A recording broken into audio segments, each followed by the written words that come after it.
Discipline की बात कर रहे हैं, कर्जे की बात कर रहे हैं, जरा अगले टॉपिक की तरफ भी बढ़ते हैं।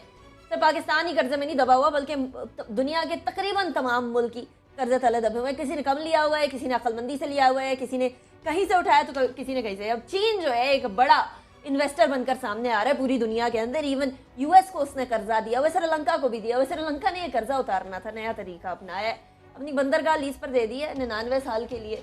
मुझे ये डर है राव साहब, कल को चीन का ये जो सीपेक वाला कर्जा या आईएमएफ का कर्जा या वर्ल्ड बैंक का कर्जा उतारने के लिए हमारी डिफरेंट चीजों को लीज पे ना दे दे। पहले वो बात हो रही थी मोटरवे की और ये तमाम इदारों, रेडियो हम ऑलमोस्ट कर चुके हैं। ये बहुत सा काम तो हम कर चुके हैं, बहुत सा काम हम कर चुके हैं। लोग रह गए हैं, मुझे गिरवी रख दें, अब यही रह गया 22 करोड़ आवाम को 5 रुपए फी बंदा गिरवी रख दें, शायद कोई उससे गुजारा हो जाए। इससे ज्यादा तो हमारी वैल्यू है भी नहीं ना।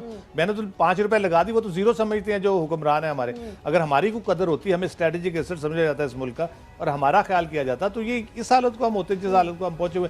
इतने वसाइल हैं इस मुल्क में, कौन कौन सी नेमत नहीं है यहाँ पे। आपके ह्यूमन रिसोर्स से लेके आपके एग्रीकल्चर, आपके दरिया, आपका मौसम, आपके फल, क्या नहीं है आपके पास, आपके बीचेस, आपके बंदरगाहें, कौन सी चीज़ आपके पास नहीं है। इतना पोटेंशियल होने के बावजूद अगर आप ख्वार हो रहे हैं, कभी इधर से उधार मांग रहे हैं, कभी उधर से उधार मांग रहे हैं, और फिर हम कहते हैं कि जी बड़ी बावकार कौम के तौर पे हम जीना चाहते हैं, तो इस तरह थोड़ा अगर हुक्मरान आपको इस नहज पे ले आएंगे तो क्या वकार और क्या ये कर्ज और ये आपको सब कुछ गिरवी रखना पड़ेगा at the end of the day, और आपको आखिर में आप नेशन ही बच जाती है गिरवी रखने के लिए, उनको भी आप रख दें।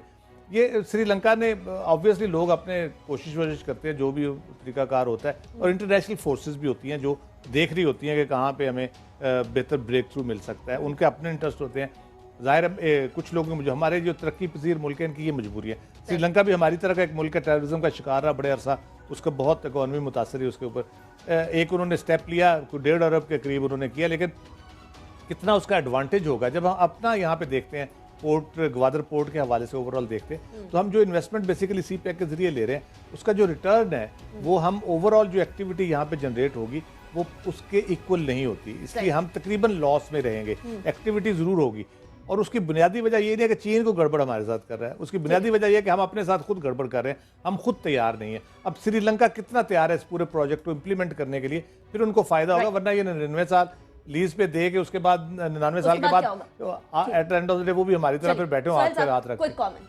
अनिका, जो श्रीलंका की बंदरगाह थी वो चाइनीज़ ने लोन अदायगी में नाकामी के ऊपर उन्होंने टेक ओवर किए, 99 ईयर्स की लीज पर हासिल कर, लेकिन हमारा ग्वादर पोर्ट पहले ही चाइना के पास लीज पर उनके पास मौजूद है, वो उसको ऑपरेट करेंगे। लेकिन जो हम अपने कर्जे की बात करते हैं, जो पहले भी ये थ्योरी मार्केट के अंदर बड़ी प्रवेल कर रही थी कि पाकिस्तान अगर डिफॉल्ट कर गया तो क्या होगा, दुनिया भर के अंदर किस कर्ज हासिल करके मंसूबे चलाए जाते हैं, लेकिन अगर आप वो मंसूबे कमर्शियली वायबल ना हो तो अल्टीमेटली श्रीलंका वाला ही हाल होता है। सीपेक की ओवरऑल बात करें, जितने मंसूबों को मैं समझता हूँ, हमारे ओवरऑल हमारे 60-70% प्रोजेक्ट ऐसे हैं जो कमर्शियली वायबल हैं, वो उनके अंदर कैपेसिटी है कि वो इस कर्ज को वापस करने की पोजीशन में है। ताहम जिस तरह ऑरेंज लाइन मेट्रो ट्रेन है, कुछ मंसूबे ऐसे हैं जो कमर्शियली वायबल नहीं है, at the end of day वो हमारे लिए बर्डन बनेंगे, फिर हमें दूसरे मंसूबों से रकम निकाल के चीन को अदा करना पड़ेगी। अगर कोई भी कर्ज हो, अगर आप अदा नहीं कर पाते, आप डिफॉल्ट कर जाते हैं, तो फिर अल्टीमेटली जिसने आपको कर्ज दिया है वो उसको टेक ओवर करता है।